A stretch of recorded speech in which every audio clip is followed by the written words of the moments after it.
period of time.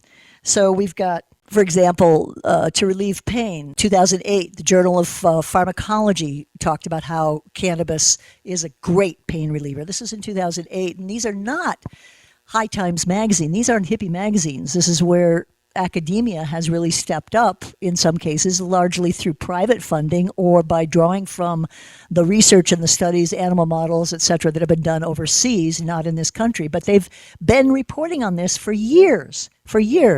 So inflammation, CBD, excellent anti-inflammatory, they discovered. Neuropharmacology, excellent at dealing with arteriosclerosis. I mean, just on and on and on. They've done a lot. There have been more studies actually done about cannabis than almost any other herb because herbs were not considered worthy of that level of study.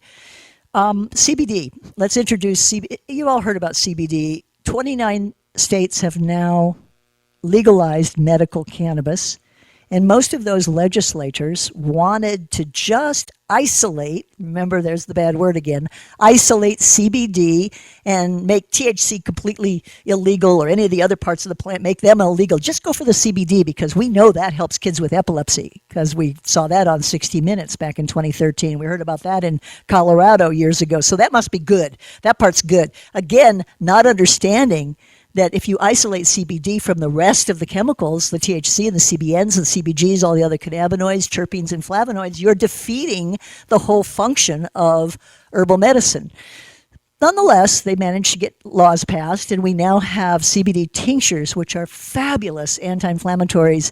And when we get to the rules about how to use CBD, you'll learn more about dosing and about ratios of CBD to the other cannabinoids in the plant. So if you're dealing with Parkinson's, it's a different ratio and a different dose than if you're dealing with insomnia. But that's all the art and science of herbal medicine, for which we, the patients, have to become educated and take charge of. Because it's not going to be somebody hands you a piece of paper in one window and you go to another window and get some pills and you take what the paper says. It's not like that at all. Herbal medicine is all about you being in charge of your body, you being in charge of what you're taking in and being aware of how you feel. So that's what we're working on. Parkinson's today affects 10 million people worldwide and 1 million Americans. It's actually the second most common neurological disorder after Alzheimer's. Parkinson's disease, it's a very concrete example of what we were talking about earlier with that little cartoon that we couldn't read because it was too blurry.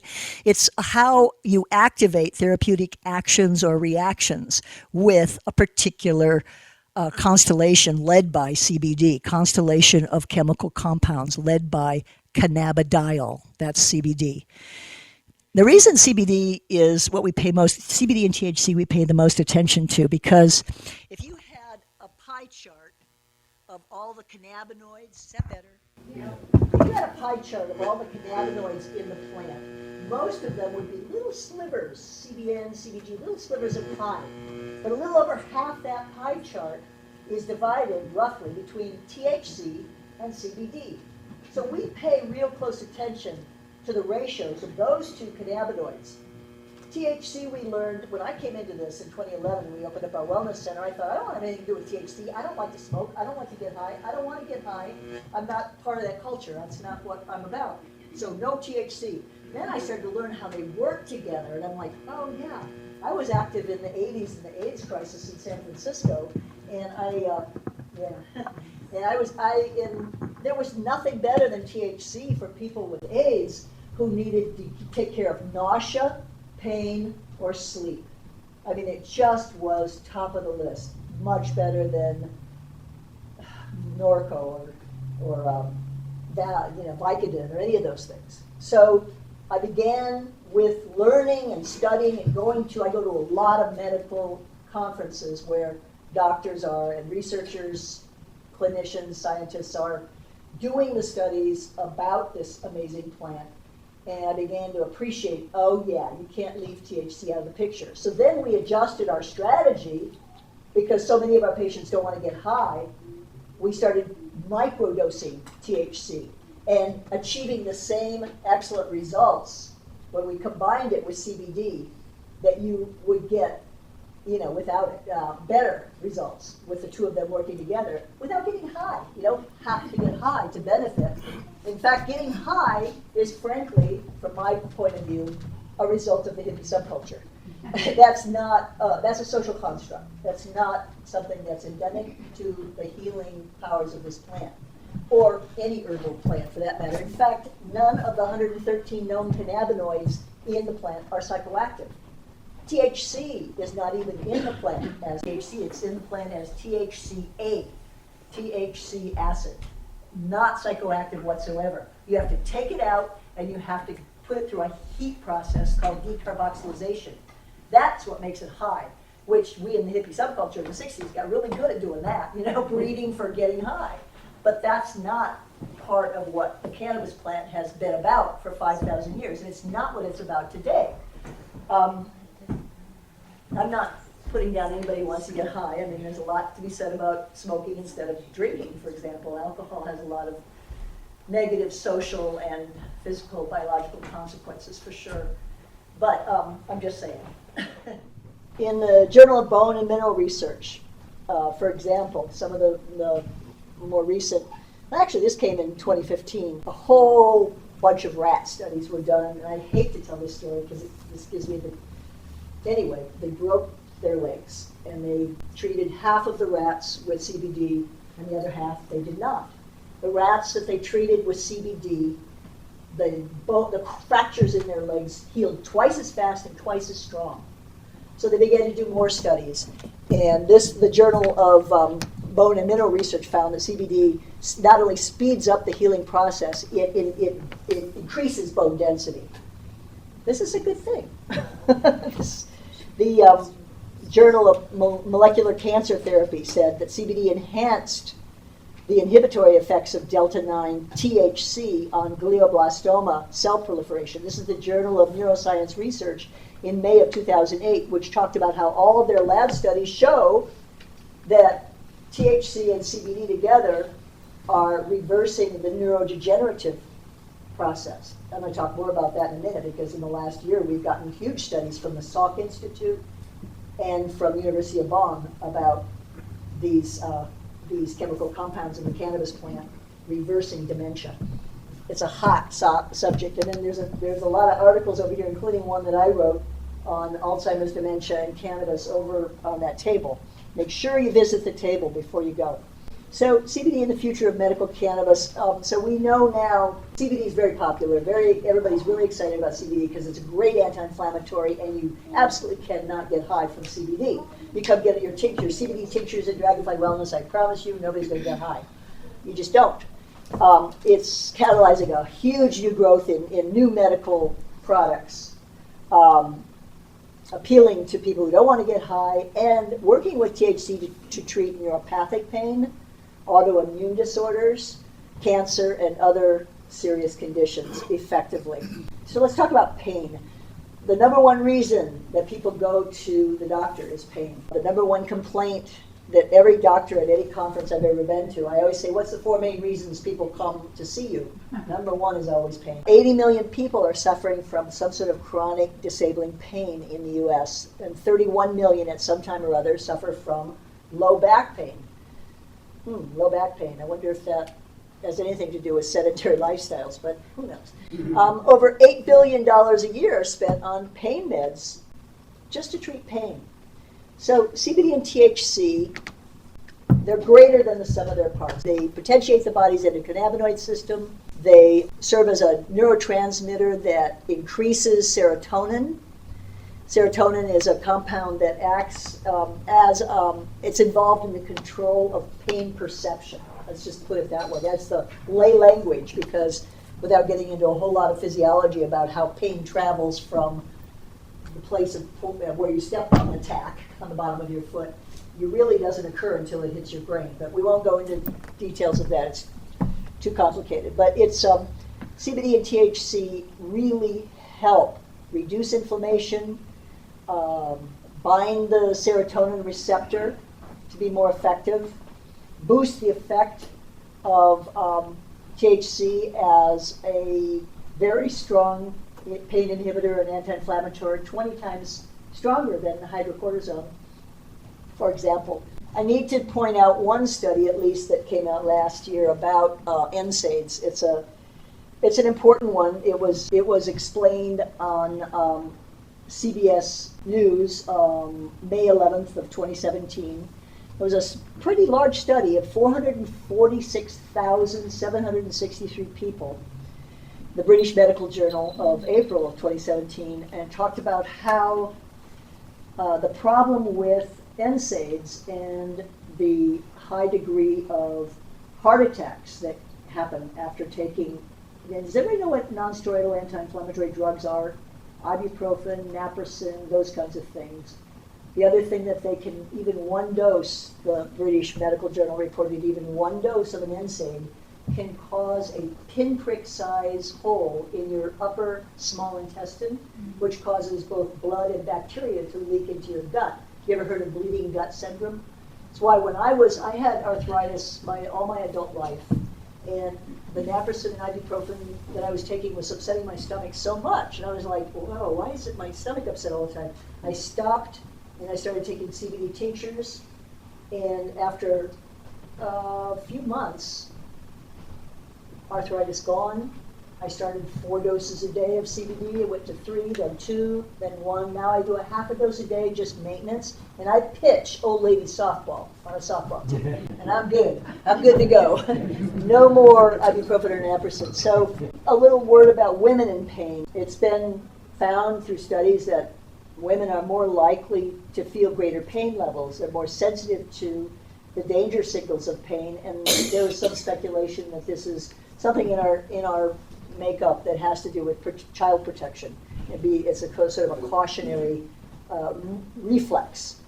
Testosterone, on the other hand, protects against pain.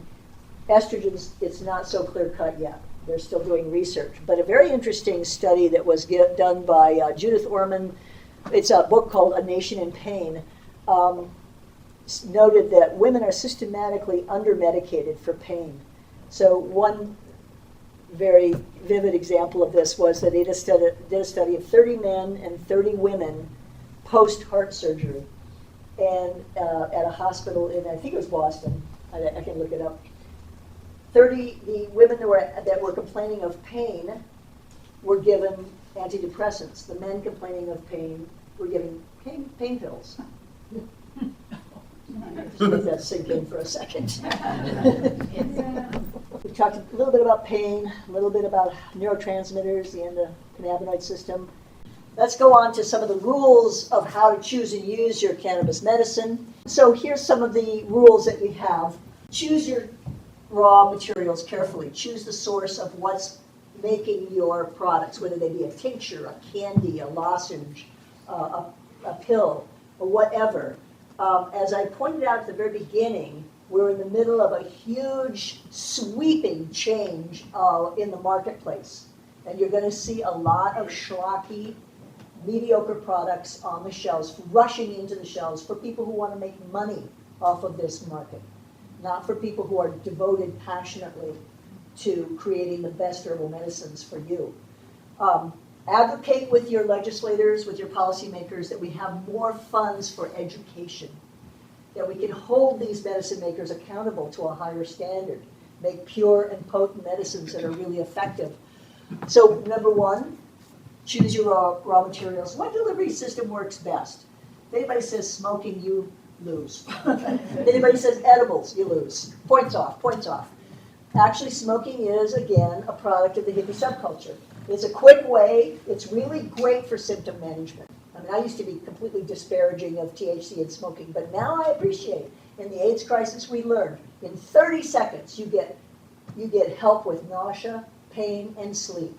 Problem is, in about an hour or so, you got to stoke up again. So it's not really long-term healing, but for symptom management, it's got everything else beat hands down. I had a 92-year-old patient, and she had a lung infection, and her doctor gave her a lot of antibiotics, a bunch of pills that she was supposed to take first thing in the morning on an empty stomach. And she threw them up every morning. And it was getting scary because she could get pneumonia, and that's a very life-threatening situation. So we got to get these pills to stay in your body. How can we help you do this so you don't throw them up? And I said, have you ever smoked pot? And she said, oh, maybe back when I was, and I'm like, okay, I'm gonna bring some pot over to you tomorrow. I didn't smoke it, but she did. Instantly got rid of her nausea, and she was able to keep her meds down and get rid of the lung infection. That's just one way that cannabis can help in a situation. So smoking for symptom management, fine. But for long-term healing, edibles also not a good way, because as soon as you swallow a brownie or a tea or anything, it goes into your stomach, and your stomach does what it's supposed to do. With stomach acids, it breaks it down. We want that whole plant to stay as whole plant and dynamic and complete as possible into your bloodstream. After it leaves your stomach, it goes through the digestive tract, and then you've got digestive enzymes that break it down even further. It's like, whoa, wait a second, no. So the best way to get cannabis medicines, infused products, into your bloodstream is through the membrane of the mouth.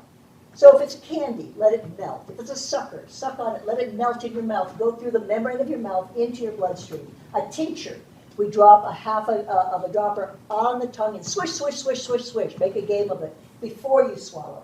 Anything you can do to get it to get as wholly into your bloodstream as possible.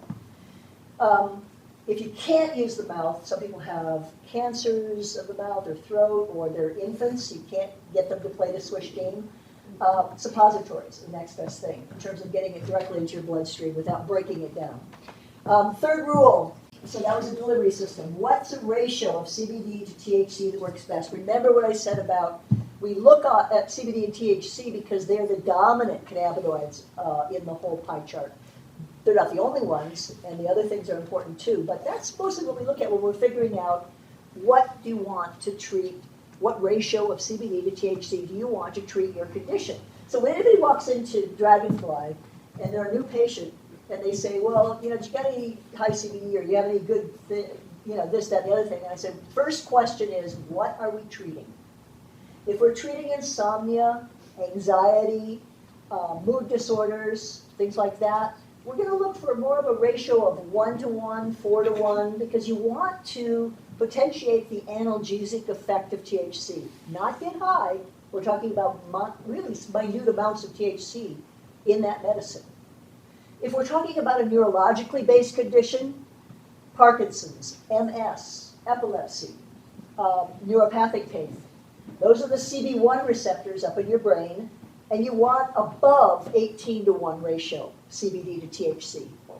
So usually I recommend a tincture. We have a tincture at Dragonfly, but I'm not selling anything here today. I want you to walk out of this room with some tools in your toolkit.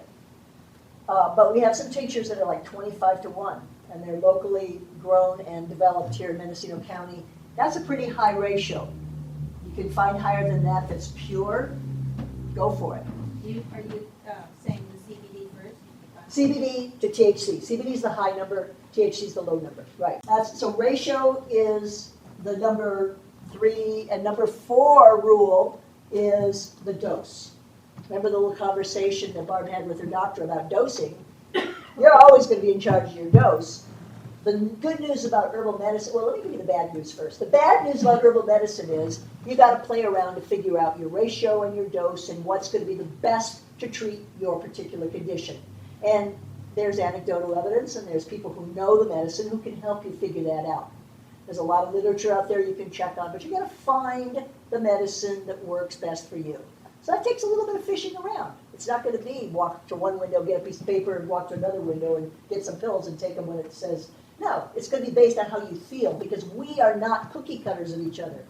If we all walked into a Chinese herbalist and we had migraine headaches, we'd walk out with different concoctions of herbs, because your body and your body and my body and your body, we're all different metabolisms. We respond differently based on a whole lot of factors, our diet, our chemistry, our body chemistry. So herbal medicine is individuated. It's an individuated thing, and you got to figure out what works best for you. That's the bad news. Not such bad news. The really good news is you can do no harm. Do you know why it is physiologically impossible to overdose on cannabis? Anybody?